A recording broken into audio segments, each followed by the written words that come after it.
Bobby? Good evening. I'd like to open the closed session meeting of August 28th, 2023. The time is 5 p.m.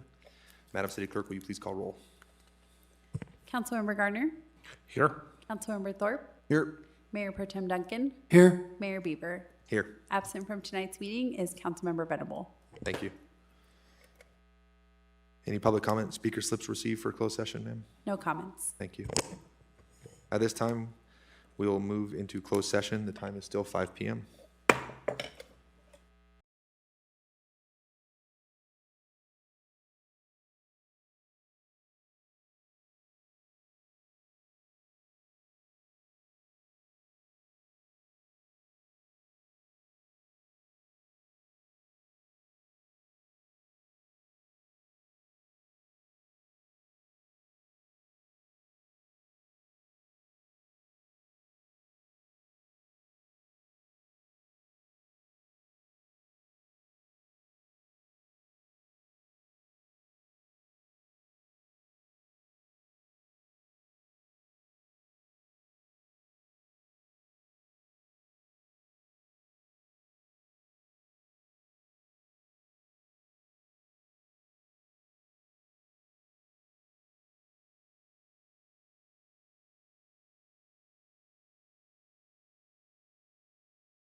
Good evening, ladies and gentlemen. Welcome to the regular city council meeting of August 28th, 2023. I'd like to call to order the City Council Successor and Housing Authority meeting.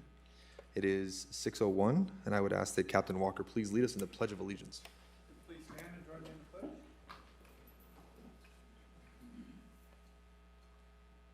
Ready, begin.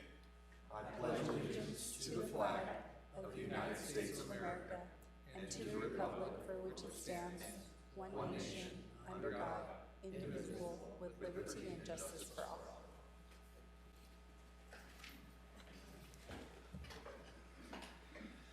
Thank you, Captain. Madam City Clerk, will you please call roll? Councilmember Garner, Here. Councilmember Thorpe, Here. Mayor Pro Tem Duncan, Mayor Bieber. Here. Absent from tonight's meeting is Councilmember Venable. Thank you, ma'am. Mr. City Manager, is there anything you'd like to change on the agenda? No, sir. Thank you. Mr. City Attorney, is there anything to report out of closed session? Yes, Mayor. On item A, claim of Christopher Parmalee, the City Council by consensus directed the rejection of the claim. Item B, the claim of John Stalker, the City Council by consensus directed the rejection of the claim. Item C, claim of Carrie McCormick, by consensus, the City Council directed the rejection of the claim. No other reportable action was taken. Thank you, sir. Moving on to public safety update. We'll go in order here, so we'll start with police, then fire, and then code enforcement. Captain. Good evening, Mayor and Council.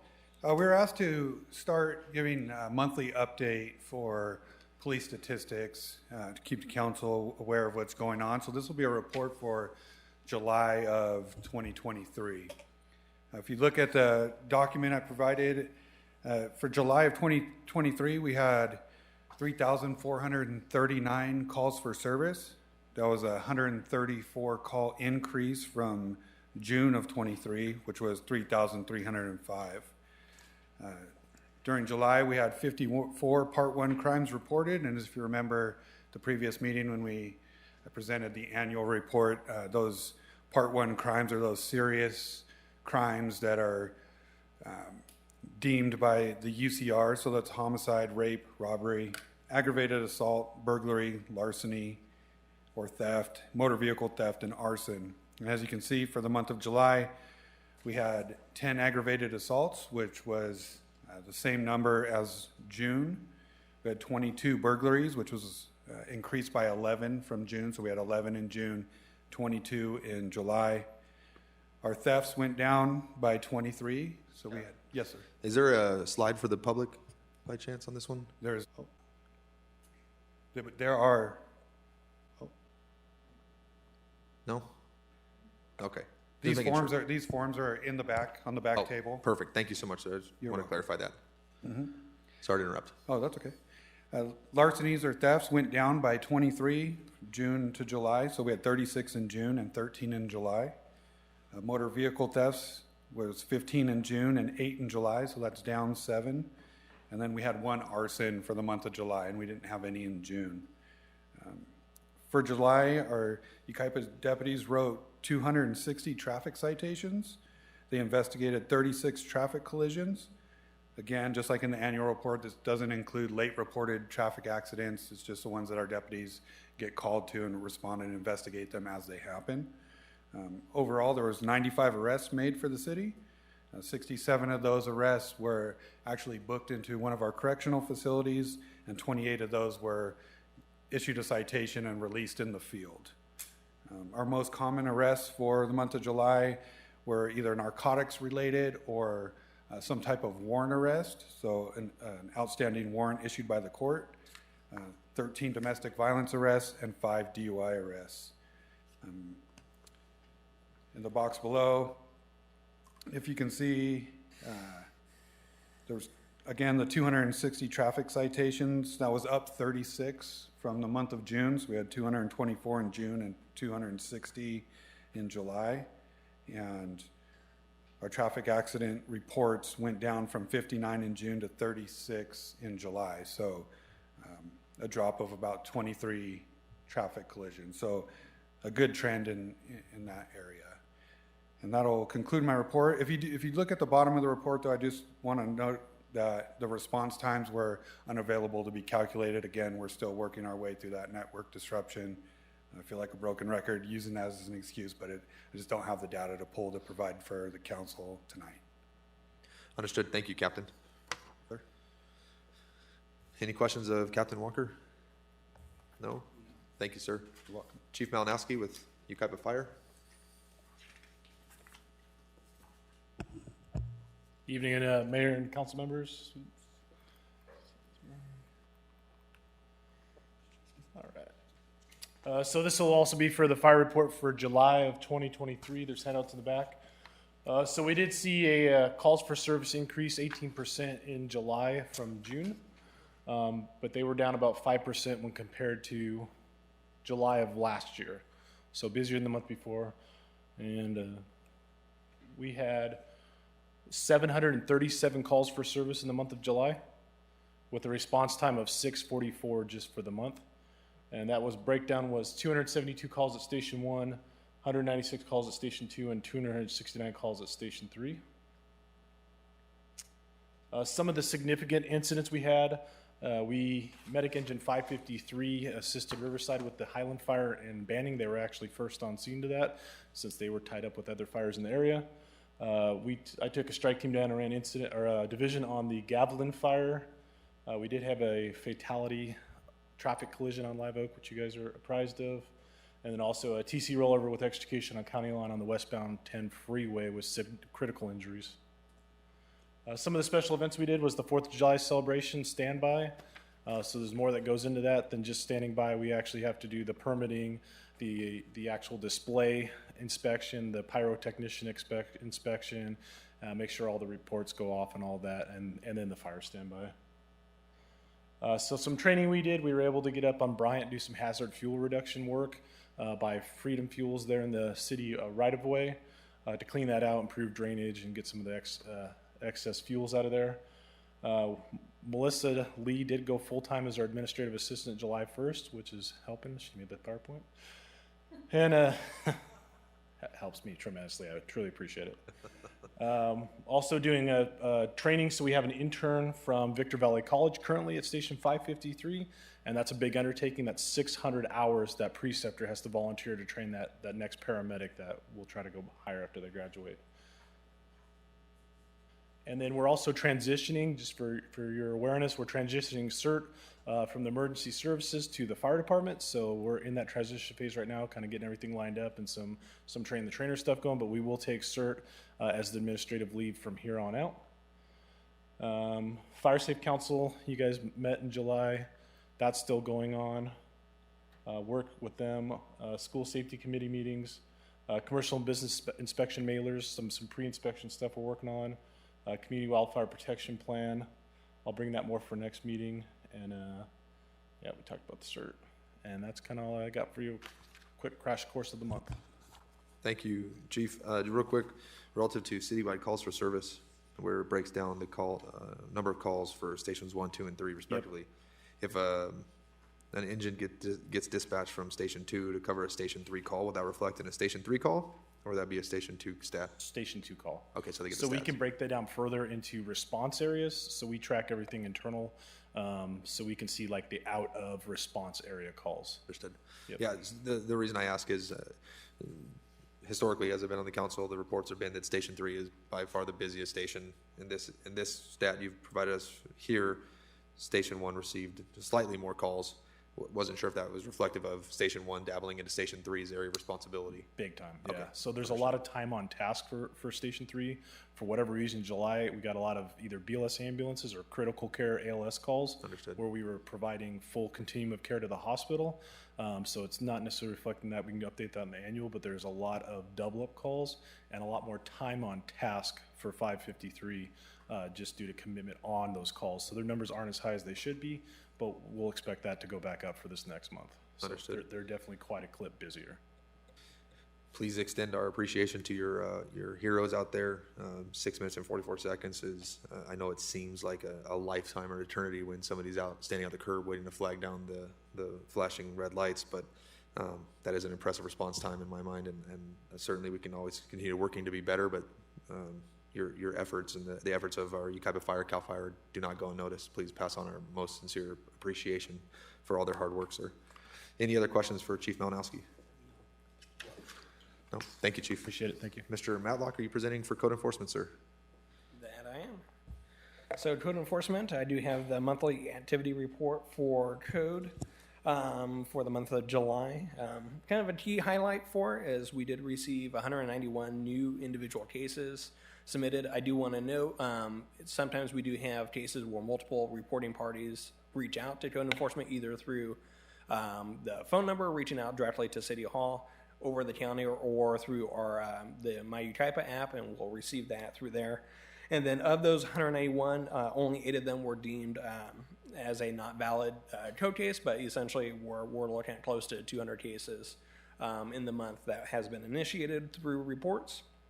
Following that, we did have 382 inspections completed, 128 citations issued, and then we were able to close out 37 individual cases that have been resolved through the code compliance efforts. We do have, as part of the mobile home park, the city is a local enforcement agency, meaning that we oversee the Title 25 review, and so as part of that, we do have 27 different cases in regards to Title 25 violations. We typically do comprehensive inspections of each park is on a 5-year rotating schedule. Usually it's in the spring and kind of fall when it's not super hot, because we do have residents that do attend those meetings as well and follow through the inspection. So none were conducted this month, but it will be coming up shortly. And then we did have inspections of the city's poultry ranches, and those have been successful. I'm sure many Yucaipians are familiar with the city bird and the flight issues at the past, and so we've been pretty consistent with the ranch operators, and I think that consistency has paid off in dividends where we have not received the flight issues of past years. And then kind of just as a long-term component, the city, all of community development is working through enterprise software update, where we're transitioning from a system that was developed, about 15 years ago to a new one. 2 code officers are pretty involved on that effort as well, and a lot of the focus is how to improve both the reporting process, the follow-up for both members of the public that are reporting a code case, as well as the property owners. And so we've been having a lot of deliberate discussions on how do we improve that system, and so that's just something that we're working on, and we're looking forward to unveiling that and hopefully providing a bit more transparency for those code cases, because code enforcement is one of those things that neighbors are sometimes upset with what's going on, and we want to make sure that we're able to provide the follow-through for that resolution as well. And that concludes my update. Thank you, sir. Certainly the poultry ranch inspections, 0 out of compliance is awesome to note. On the vector control, I know it's frequently discussed, I think maybe the humane benefits of having all birds out of cages that the state passed several years ago, but the unforeseen benefit I don't think that was necessarily carried through was the chickens, by and large, clean up their own fly problem. The flies aren't able to lay the eggs, and if they hatch, the chickens take care of it and make it food. So I spent every bit of high school in the Future Farmers of America, and it didn't occur to me that chickens could just take care of it themselves. They were always in cages, so that's a good number. I appreciate that. I know the Yucaipa Air Force, the fly has not been as prevalent as it was when I was a child, but that common housefly was, man, it was a monster when I was a kid. So thank you, sir. Is there any questions for Mr. Matlock? No? Thank you, sir. As we wrap up our public safety update, I want to commend and thank our sheriff's deputies, also our sheriff's volunteers for an extraordinary job following what we thought was going to be a hurricane turned into just be I shouldn't say just, I don't want to quantify it, but a tropical storm that wreaked havoc on our valley. I talked to people maybe on the southwest part of our city, and it was just a little rain. What was all the fuss? Certainly people in the North Bench and Oakland and our mountain communities understand that the rain following substantial fire is a terrifying thing. Your volunteers didn't hesitate to rush to start evacuating, and then immediately follow up with search and rescue operations when evacuees didn't evacuate. So please pass on my appreciation. Chief, your firefighters and the firefighters from around the region, it was, I'm telling you, for all the internal squabbles between fire and law enforcement, you guys have your act together when it comes to mutual aid. If we could do, even if law enforcement could do even a fraction of how you guys do it, we would be a lot safer. Getting agencies to cooperate the way you folks do is altogether impressive. And I know it's not an easy task, so to you, sir, thank you for heading that up and bringing all those resources from all areas of the state. Please pass on to your CERT volunteers that their efforts didn't go unnoticed either. I recognize that while most of us were warm and safe in our homes, wondering if the shingles were going to fly off, you had volunteers out there, enduring the mud and the rain, and we appreciate that. And that's why we were able to enjoy our community, because of volunteers and the hearts of their volunteers. And if we can please pass that on to our public works as well. I saw videos and pictures of our public works out there putting up K-railing in the downpour and inspecting parts of our bridges and our infrastructure. I mean, certainly just top notch, just in industrial professionals in their chosen profession. So please pass that on. I was in awe to see the teams come together, sir. And certainly our prayers and thoughts are with the Seven Oaks community, and praying that their search and rescue operations continue and we get some kind of news out of that, sir. So thank you. Moving on to public comment. I currently have two, we might have more, but I currently have two public comment speaker slips. First, Ms. Patty Ingram. As a reminder, please state your name and address, and there's a 3-minute allotment for public speakers. Thank you. Patty Ingram, 9346 Yucaipa Ridge Road. I'm here today representing the Yucaipa Pickleball Club. You're going to get so used to me. Agenda item 3 tonight is the approval for the cover and installation, and I wanted to tell you how much we appreciate that moving forward. And also just to let you know, I had some pictures, which I will share with staff, but we couldn't get them up tonight.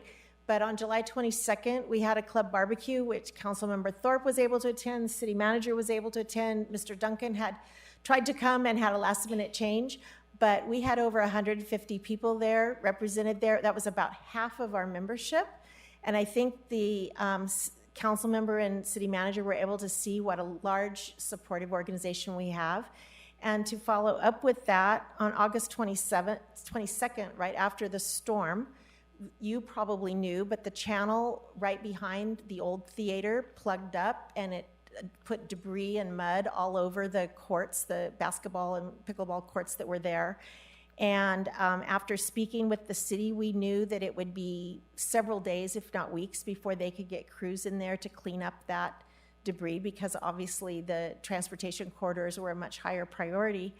So we had our club members come out. We had over 20 people there who came out with shovels and wheelbarrows and blowers, and we cleaned that whole basketball and pickleball court area. And the city cooperated with that. They were able to swing a water truck in right after we finished, and only took them a few minutes then to do a final clean of it, and we were back in operation. And we really appreciate the cooperation between the city staff, Public Works, and what we're doing there, and we look forward to seeing these courts getting completed. Thank you.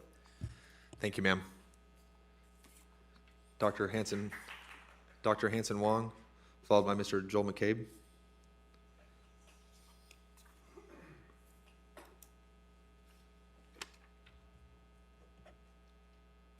Good evening. Thank you. Name is Hanson Wong, 35150 Court Street, Yucaipa, California. So I haven't heard as much recently, but from the beginning of Mr. Mann's tenure, we were shown some data that shows we have difficulties with our budget. So I wanted to make some positive and negative suggestions as far as the budgeting is concerned. Of course, we spend a lot of money on YPAC. I think that anything we can do to increase the programming there, especially the type that would fill the place, would help our budgeting. Secondly, in the past, prior to COVID, we had softball tournaments. The softball tournaments we had made money for the city, and it was also good for our merchants. And if we get enough people to come to this softball tournament, it would also show our new La Quinta place that we, have things that would benefit them as well and maybe bring other business to our city. So I think we need to relook at that.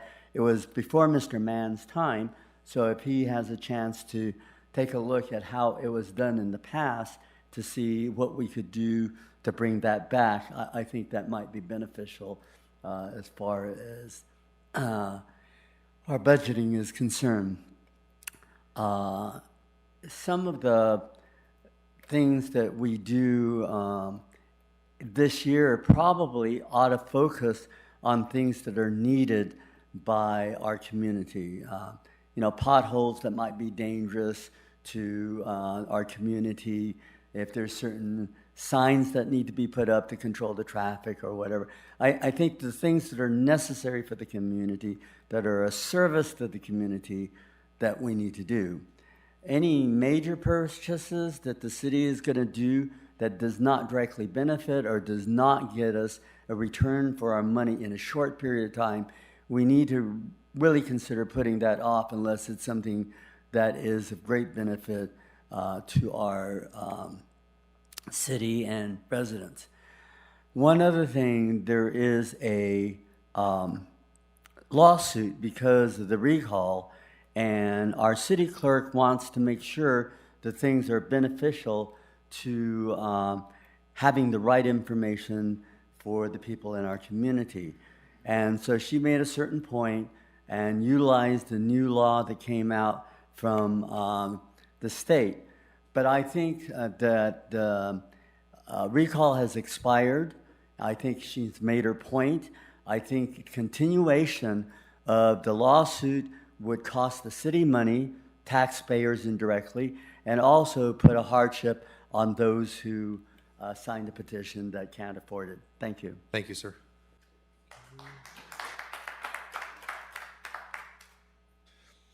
Mr. McCabe, give me 1 second.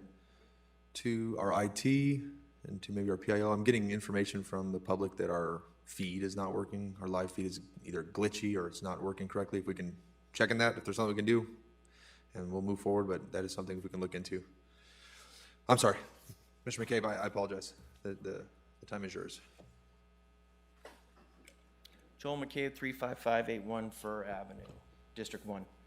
Mayor Beaver, it is my belief that prior to your decision to replace both Ray Casey and David Snow, others including Councilman Duncan and Chris Mann had your ear with their grand plan on how to take control of the city and change the way it was previously managed. Changes that would better fit theirs and others' agenda. You may have not seen that coming or envisioned that side of it, as well as the impact it has had on this council for the last 8 months. But it appears they groomed and prepped you, as you are far better qualified over Bobby Duncan to manage the chaos that was to follow by the actions you took. The grand plan orchestrated prior to January 9th was definitely orchestrated and put together. Councilman Garner stated he was aware of it prior to the eventful evening because the council needed his vote to put the grand plan into effect. He pre-agreed to vote yes because Bobby told him to. And you had the 3 votes needed. Yes votes by yourself, Garner, and Duncan, and that was it. Casey Snow out, Mann and Graham in. Chris Mann and Stephen Graham were present late that night, not because they were waiting to be interviewed for their positions. They were there because they knew they had the jobs. Mann's plan and his recruited staff were ready in the wings. The plan was executed. The new power-hungry council and the incoming city manager were ready to put their self-serving agenda in place for the first time. It just took you to enact it. You might be realizing that you have made a huge mistake and underestimated your hometown community. Like Anna Salcedo, she is merely a pawn in the game. Our newly appointed city clerk will forever be remembered as the person who filed a lawsuit and the citizens who have the right for a recall. This is not a fantastic way to start your career in Yucaipa.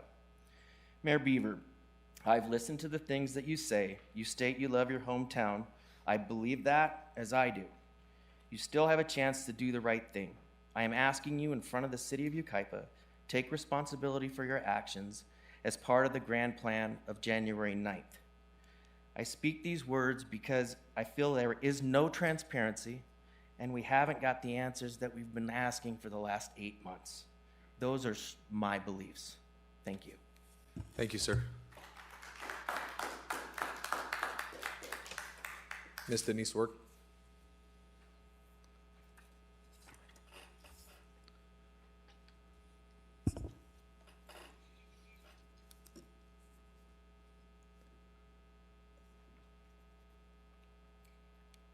Good evening. Denise Work, 37202 Lime Kiln Drive.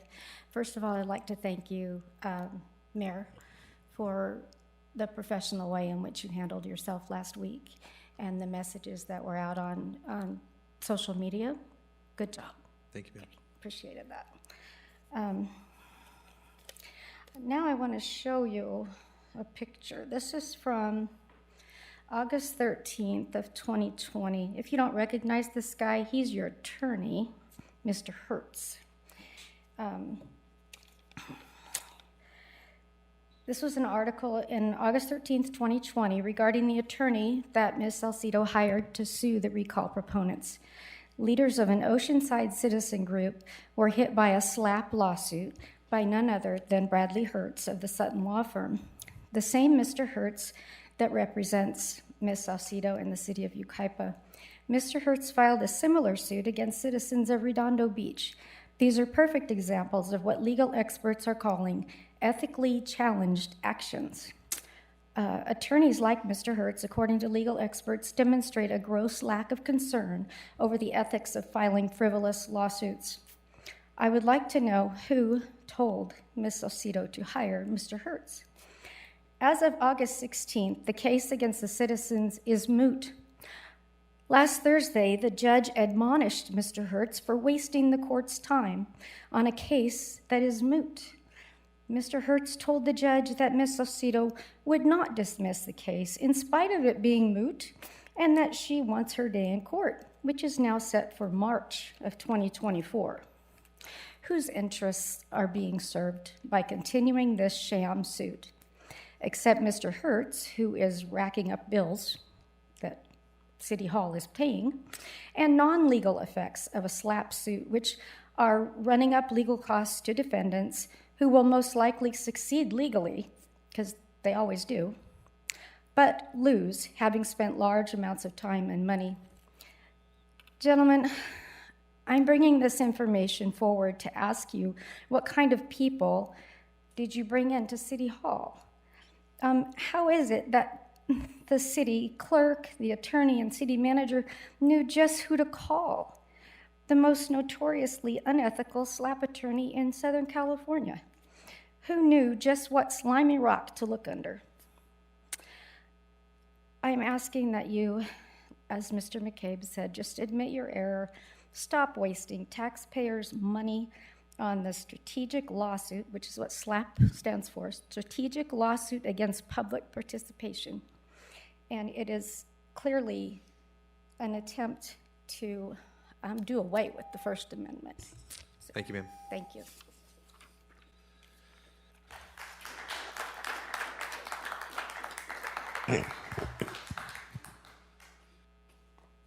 Having no further public comment slips, we'll move on to consent. Consent agenda consists of items 1 through 10. Is there any member of the council that wishes to remove an item from the consent agenda? No. Any recusals necessary? No?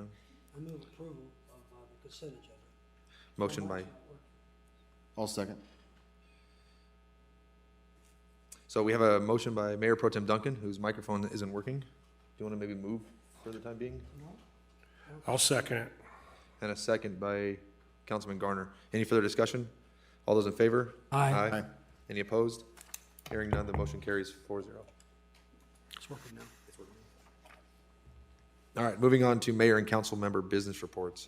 Any member of the council has any business to report? No. No? Okay, moving on. Item number 11. This is going to be by Mr. Joe Perdetto. Oppose Assembly Bill 1484.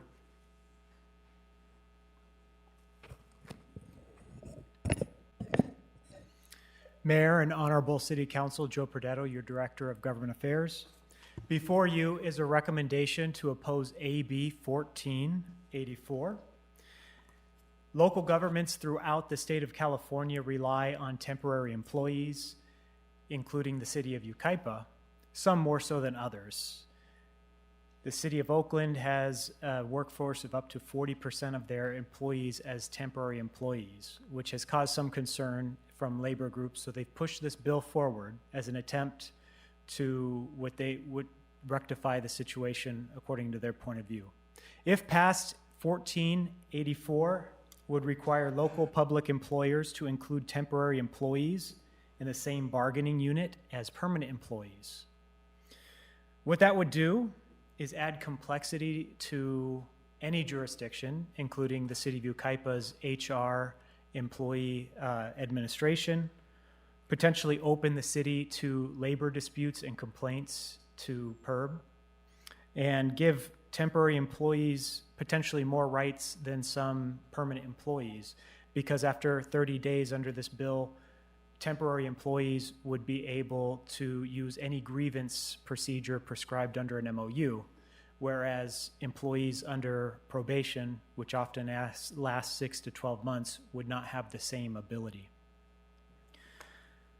If passed, this bill would add potential costs to the city of Yucaipa and reduce our flexibility in meeting our needs for the citizens of Yucaipa.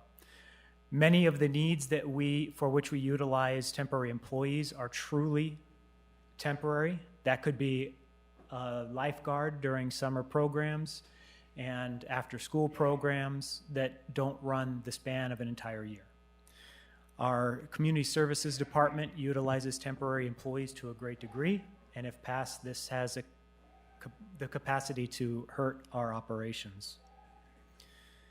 Currently, this bill has passed the Assembly and is now in the Senate in the Appropriations Committee in the suspense file. That's where many bills often go to die. However, because of the labor support, there is a good chance this comes out and moves to the Senate floor.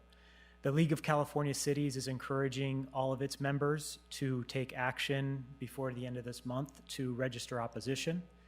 So far, the League of California Cities, the Association of Counties, Special District Association statewide, State Association of Hospital Districts and Public Hospitals are all opposing this bill. And it's being proposed for you to take a position of opposition. Thank you, sir. Is there any questions of staff? No. Hearing none, is there a motion to approve the support to oppose this bill? I make a motion that we send a letter of opposition to this assembly bill. Motion made by Mayor Pro Tem Duncan. Is there a second? I'll second. Seconded by Councilman Thorpe. Any further discussion? All those in favor? Aye. Any opposed? Hearing none, the motion carries 4-0. Moving on to department reports. This is one that's going to be exciting for the entire community. Megan Wolf presenting the 2023 Autumn Fest. I'm excited for the weather to not be so hot. Thank you, Mayor, and good evening, Mayor and Council. The Autumn Fest marks the end of the Yucaipa Performing Arts Center outdoor theater productions, and that last theater production will be Elton, The Early Years, on September 23rd. Following that ticketed event will be the one and only Autumn Fest. That will take place on Friday, September 29th from 6 to 10 p.m. and on Saturday, September 30th from 1 to 9 p.m. The city has partnered with the Chamber of Commerce to offer food and merchandise vendor spaces at the event. We have partnered with the Knights of Columbus to offer a beer and wine garden. In addition, there will be a haunted house, of course, things to do for the children, such as a kids zone and activities. And on Friday night, we will have our show and go car show, which will take place on Yucaipa Boulevard in between California Street and 2nd Street. And the cars will cruise later on in the evening from roundabout to roundabout.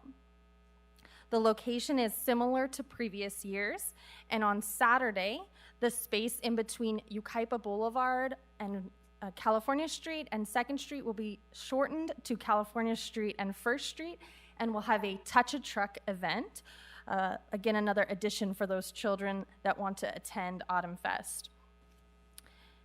The live entertainment this year will be the Yucaipa High School Thunderbird Marching Band on Friday evening, followed by Soul Point, and the night will end with the Spasmatics, a local favorite.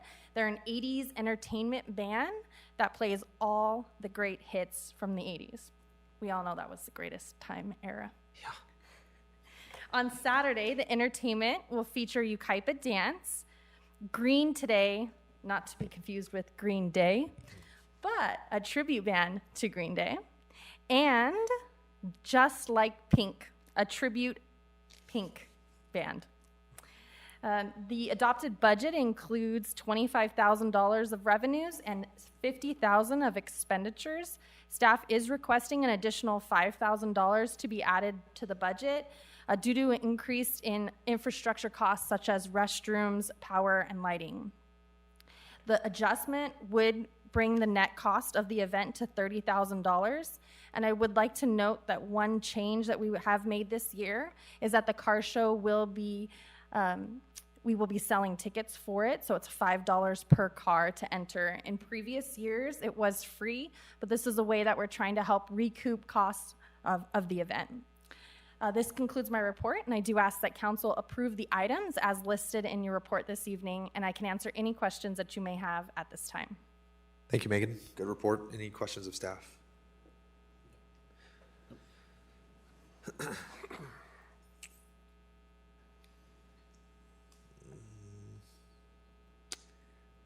This is ancillary, but as we're coming to the end, as we're approaching Autumn Fest, I want to make sure we're not skipping a beat, and I don't think you are. I've known you long enough to know that you don't miss anything. But did we discuss last year skipping an ice rink for Winterfest, and if that is going to happen relative to the pumpkin patch?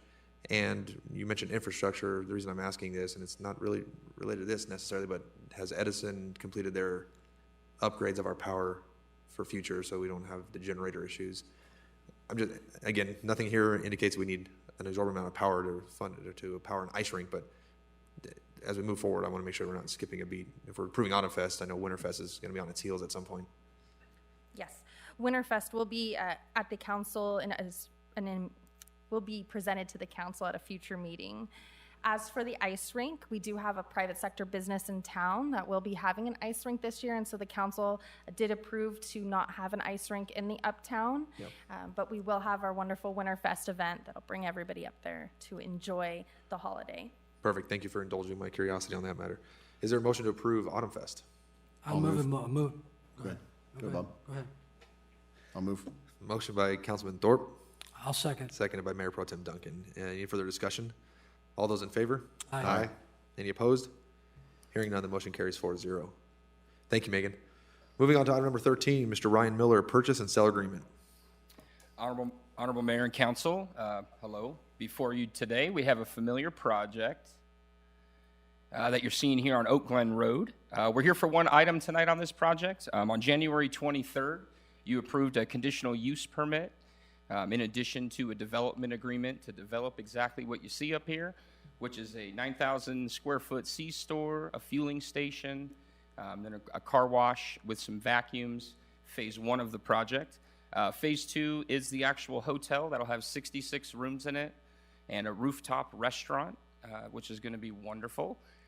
We did also, staff wanted a note on the record as you're looking at this illustration that it's going to be noted that future sidewalk easement will be recorded on the property as it relates to the new traffic signal on their side of the portion there, and then of course the equipment and sidewalk that comes with it as well too. We are currently working on designing that stoplight and ordering that.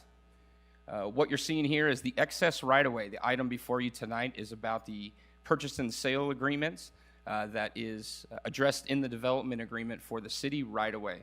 So if you're taking a look at the illustration up there at the red arrow, that's the remnant of the property when it was originally required in 1997. That was part of the Oak Glen Road expansion project.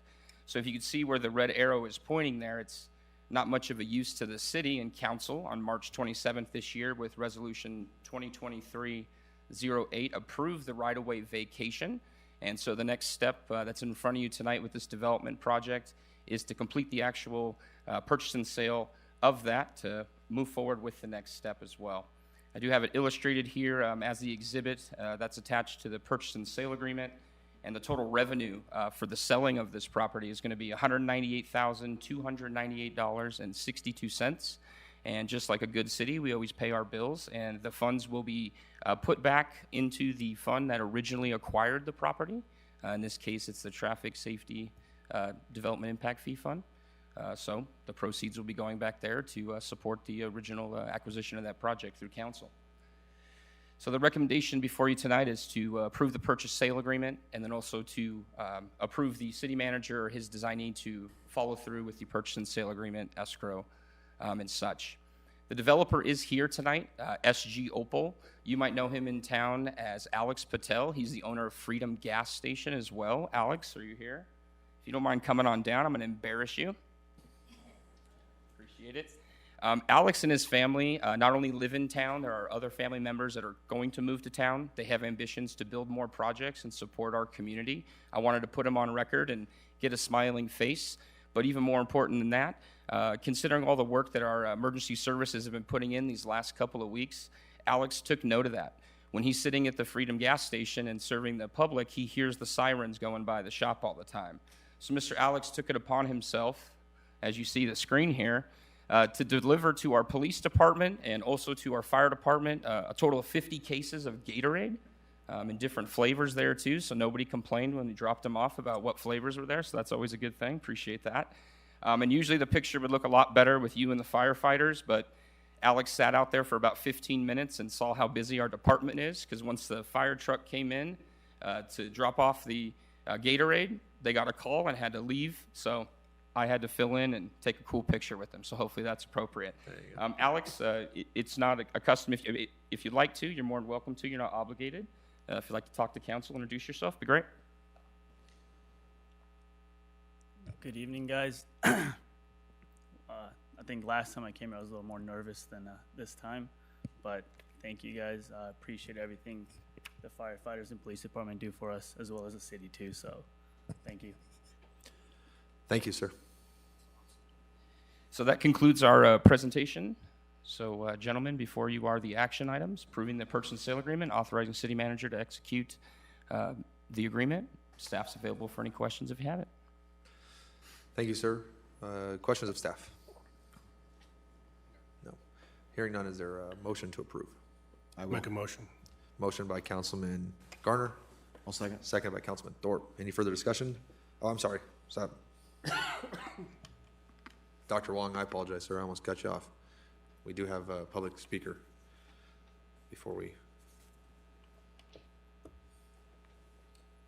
Hanson Wong, 35150 Court Street, Yucaipa, California. Just to learn from the past and make a short comment. It sounds like a great project. Sounds like the owner of the project is kind and willing to do things for the city. I just want to remind our city planner to make sure that they understand the signage regulations and that we don't have another repeat. Thank you. Thank you. Good. We have that down. Thank you. Okay. It was a motion by Councilman Garner, a second by Councilman Thorpe. Any further discussion? All those in favor? Aye. Any opposed? Hearing none, the motion carries 4-0. Moving on to item number 14, introduction and first reading of ordinance number 433, amending section 2.04.020 of the Muni Code. Mr. Chris Mann. Yes, Mr. Mayor, thank you. So about 2 months ago, Senate Bill 329 was signed into law, which amended the government code, allowing for the first city council pay cap increase in nearly 4 decades. So SB 329 addresses the issue of stagnant compensation for city council members in general law cities, which the city of Yucaipa is. Existing law authorized a city council to enact an ordinance to provide each member of the city council with a salary based on the population of the city. So the existing compensation schedule, which had not been adjusted since 1984, has not kept pace with inflation.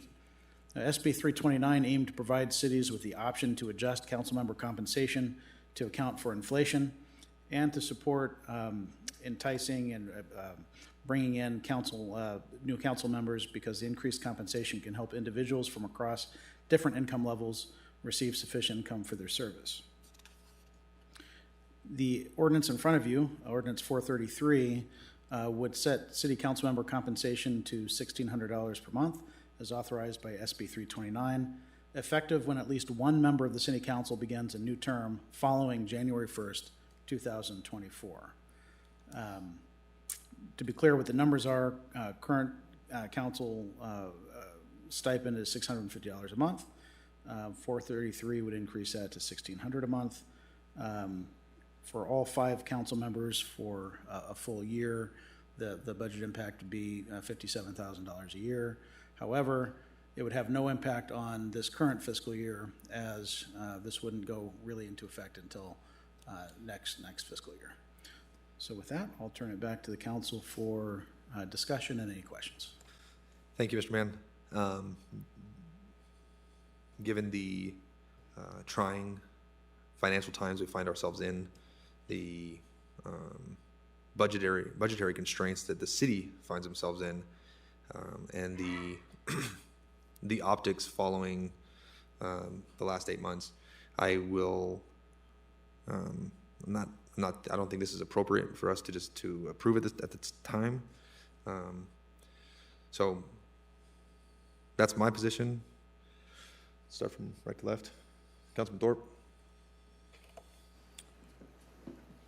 This is an uncomfortable topic. I think the idea behind it is good, but I would agree with you. I think probably not the time for it at this time.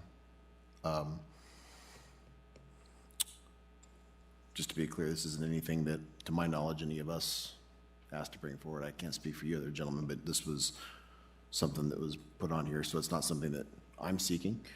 But I wouldn't have a problem with it coming back at a later date. Certainly. Councilman Garner. I also think it's bad timing for this thing. With all the slander and defamation that we're getting, I'd love to approve this, but at this time, I don't think I can. Mayor Pro Tem Duncan. I absolutely agree with that. I've been doing this for 10 and a half years, almost 11 years now, and this is a public service job. It's not a for pay job.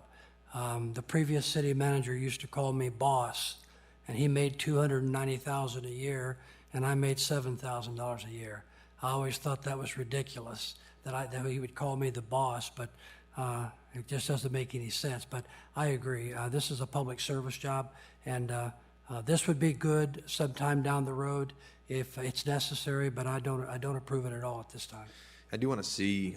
I wouldn't be opposed to this coming back eventually. I think you mentioned something that is important to know, which is,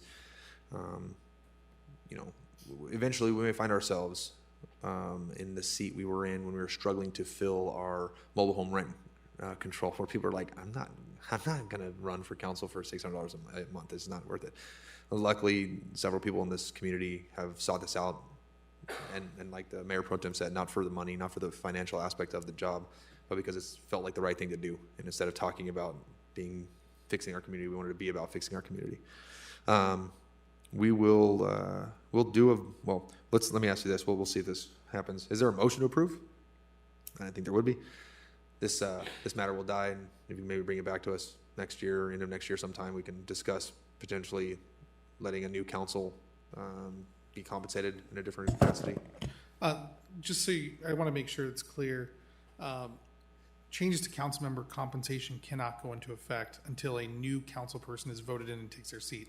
So I totally understand where you're going, Mayor, but I just want to make sure you understand that if this council waits until the next election, then any increase would not be able to go into effect for another 2 years following that. My thoughts were maybe October of next year, if the temperament's better and we have a good candidate pool of people who, we don't know where the future holds. But prior to the next election, maybe this is something we can talk about. But I think right now this is not appropriate for us to discuss. Understood. And Mr. Mayor, just to echo what Councilmember Thorpe mentioned, yeah, this was not requested by any member of the council to be put on the agenda. This law was signed into law about 2 months ago. And since that time, cities throughout California have been bringing this on their agendas, as there have not been an adjustment in about 40 years. So it was for that reason that it was put on the agenda. Thank you, Mr. City Manager. Okay, moving on to item number 15, introduction and first reading of ordinance number 434. Mr. City Attorney? No, I'm sorry. Yeah, Mr. City Attorney. Thank you, Mayor. You have in front of you a update to the city's vacant structure ordinance with an emphasis on vacant commercial structures. So the city of Yucaipa did have a standards for vacant residential structures ordinance on the books. It was put in place around the same time as a lot of other cities, around the foreclosure crisis, when you had a whole bunch of homes throughout every community become vacant and become nuisances at that time. Since that time, we obviously still have vacant residential structures that we are having to deal with. And I really appreciate all the support from code enforcement in getting those processes started. But we're also dealing with some vacant commercial structures in the city. Vacant commercial structures are a blight on the community. When they're not taken care of, when they're not being properly maintained, and even when they are boarded up, just imagine for a second what the image of a boarded up business on your main street sends to your residents and to visitors to the community. So this is a change to the overall vacant structure ordinance that has been highly successful in other communities. It's modeled after an initiative that was put in place by the city of Palm Springs, who you generally think of as having a pretty vibrant and active downtown, but they actually did go through a period where they actually struggled. They had a significant number of vacant commercial structures downtown. So we've modified it to make it appropriate for the city of Yucaipa. It includes a registration program where if you are going to have a vacant commercial structure, you register that with the city so that our sheriff's department and our fire department can keep an eye on it. Requirements for securing the property, for maintaining the outside exterior appearance, and for having either a local owner or a local property management company who is going to be routinely checking up on that property to make sure that it's not becoming a nuisance. Those are the primary changes that are being proposed. I'm available to answer any questions that council may have. Thank you. Certainly, I know the frustration. I'm sure our law enforcement officers in the room can understand the frustration of responding to a vacant building with break-ins or damage and trying to find a responsible and to learn that the owner is a resident of Saskatchewan, Canada. And in fact, one of the problems that we've been having, Mayor, is even when owners do attempt to board up their property, they don't do it to appropriate standards. So they're easy to break into. So one of the things that we have implemented here are standards for board up. So if you are going to secure your property in that manner, you're going to do it in a way that doesn't allow easy break-ins. For several of our community members, I'm sure they remember the vacant residential structure on the corner of Acacia and Bryant that sat vacant for 30, 40 years. It caught fire several times. It was a den for unscrupulous activity, to say the least. And through the hard work of our code enforcement, and I think it was made much harder because we didn't have an ordinance like this. We were eventually able to get rid of it, but it took years of consistent administrative work. So hopefully or ordinance like this can give the enforcers in our city a little bit more teeth to keep our city as pristine as we want it to be. Thank you, sir, for the report. Is there any questions of staff? Is this going to include residential also? It includes residential as well. I'm adding commercial into it. I'll move approval. We have a motion by Mayor Pro Tem Duncan. Is there a second? I'll second. Seconded by Councilman Garner.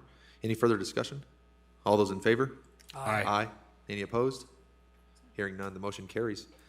Moving on to what I've been excited for this meeting is announcements.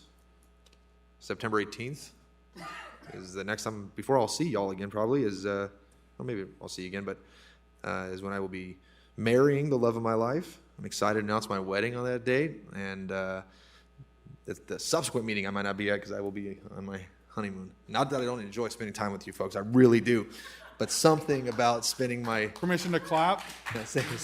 Yeah. I'd rather be on a beach in the tropics with my new wife at the time than here. No offense. So that's my announcement. I've been thrilled to say it for the last several months because now we're here. We're on the eve of my wedding, and I'm excited about it. So Anybody else have announcements? Beat that. Well, I can't beat that. Only thing I have to say is that just echo what you said earlier, to thank all those involved with the recovery efforts of the storm. I'm not going to list them all, you covered them all, but echo the same thing. Indeed.